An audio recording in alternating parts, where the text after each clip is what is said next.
po syempre kay God for everything, sa lahat po na nangyayari sa buhay ko. I feel so blessed. Maraming salamat po sa Guillermo Mendoza Foundation sa recognition po na ito. Syempre gusto ko po magpasalamat sa aking mga boss or parang mga magulang ko na po sila sa industry.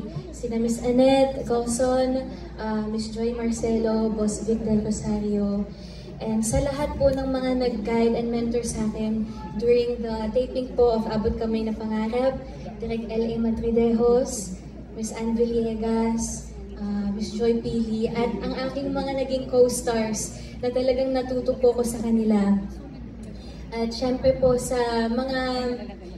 Marami po kasi akong gustong banggitin kaso po baka buong gabi po ako andito. So gusto ko lang po magpasalamat sa lahat po ng mga sumusuporta po sa akin on and off cam. Sobrang grateful ko po. I feel so blessed. Mahal na mahal ko po kayo. And of course, sa mga kapatid ko po, kay Jermaine, Janelle, and Jelson, hello. And syempre, kay Papa. And most of all, ang pinaka-love ko sa buhay ko, my mama. So, maraming salamat po. Thank you. God bless you all. Thank you.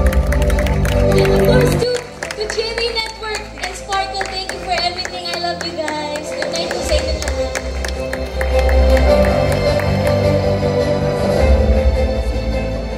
This next awardee made a big comeback to primetime.